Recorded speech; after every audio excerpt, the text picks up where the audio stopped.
Convidamos agora para a sua homenagem aos formandos a patronesse da turma, a professora Isabela Lubrano Paes Manso.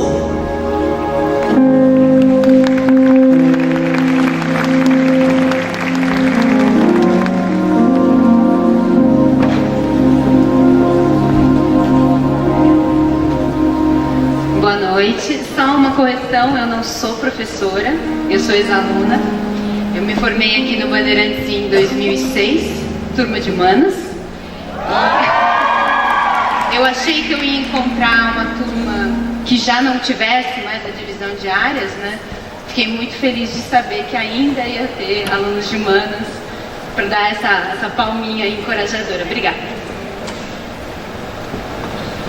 Um garoto da favela atravessa todos os dias a fronteira entre dois mundos para chegar na sua escola na Gávea.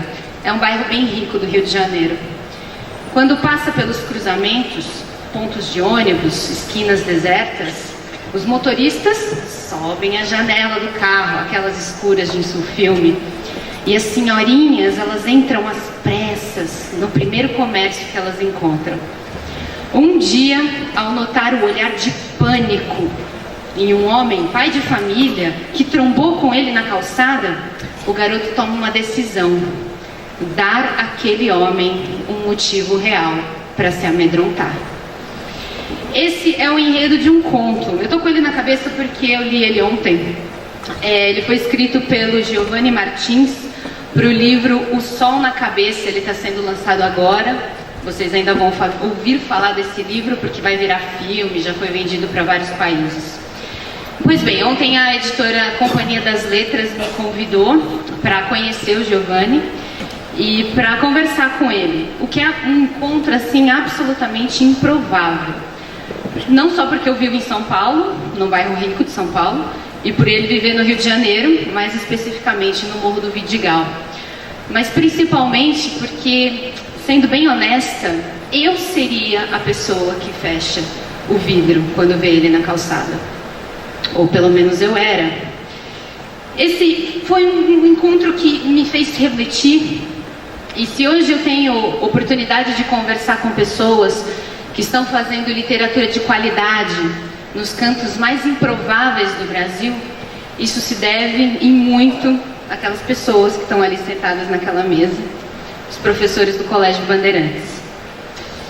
Por exemplo, eu tive que puxar na memória alguns casos que nunca saíram da minha lembrança. Eu me lembro, na 8ª série, atualmente o 9º ano, né, a professora Cândida, ela apresentou pra gente as ignomínias, o caso trágico e terrível de Édipo Rei, uma tragédia de Sófocles. Eu tinha 14 anos na época, aquela coisa de furar os olhos, eu nunca mais me esqueci, foi muito marcante.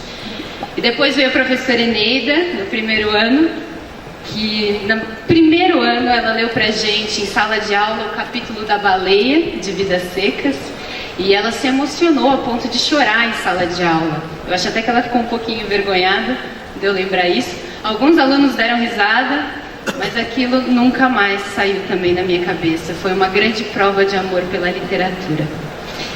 Eu me lembro também da professora Sinília. Ela dava aula de história, já é falecida.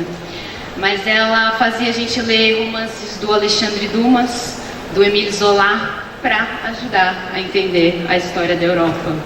E eu estaria sendo muito ingrata se eu não me recordasse da professora Izete, também de literatura. Ela foi quem me ensinou que não se pode jamais confiar num narrador do Machado de Assis. Ela me ensinou que existe música escondida nos cabelos de Iracema.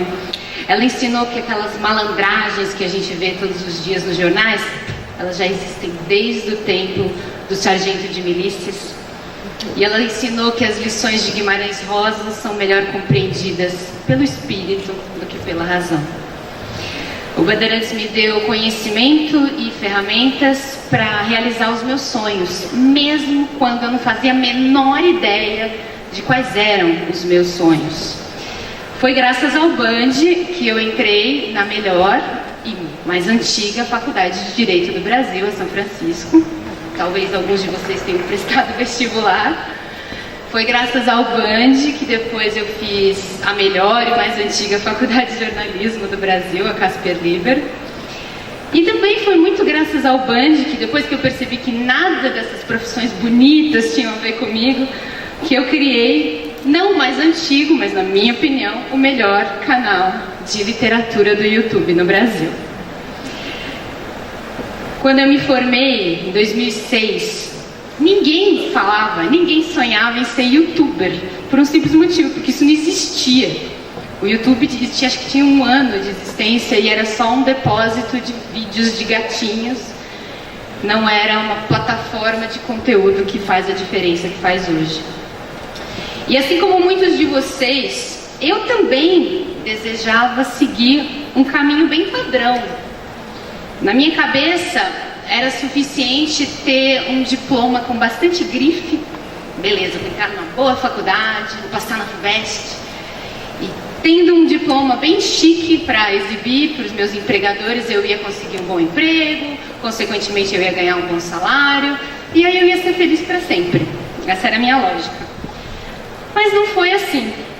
Eu tive uma experiência completamente diferente do que eu imaginava, tanto no direito quanto no jornalismo tradicional.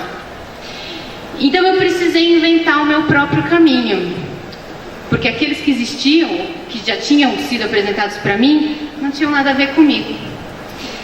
Então eu me pergunto, olhando para vocês aqui, é engraçado, os rostinhos de vocês são iguaizinhos da minha turma também, é meio que voltar no passado. Quantos de vocês vão ocupar também, daqui a 10 anos, profissões que ainda não foram inventadas? Quantos de vocês vão surgir com ideias inovadoras nas áreas mais diferentes e mais emocionantes? Sei lá, engenharia de alimentos, psicopedagogia, aeronáutica, gastronomia. A gente se forma no 3º ano sempre pensando nas profissões mais clássicas, né?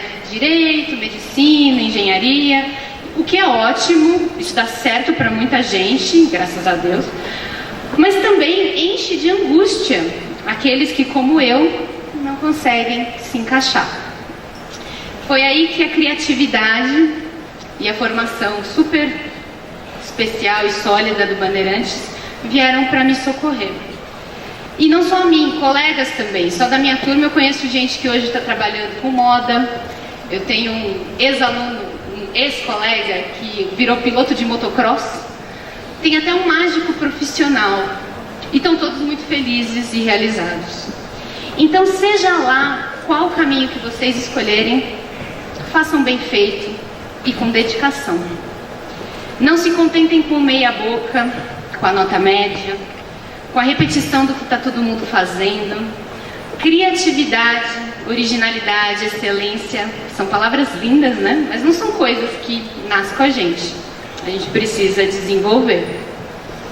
Fiquem com a bunda quadrada de tanto estudar. Vocês fizeram Band, né? Vocês já sabem como é que é. Vale a pena, acredite em mim, vale a pena.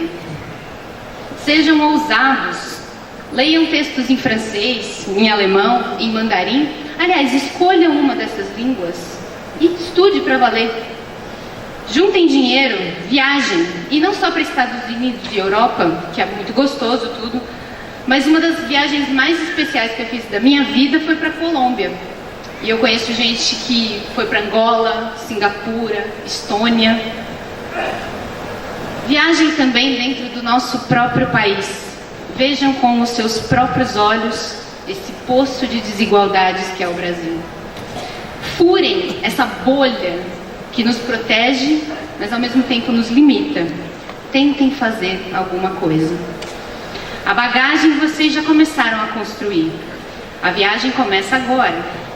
Então não tenham medo de percorrer as trilhas mais inóspitas, mais pedregosas. Não tenham medo de seguir pelos caminhos esquisitos, como trabalhar no YouTube.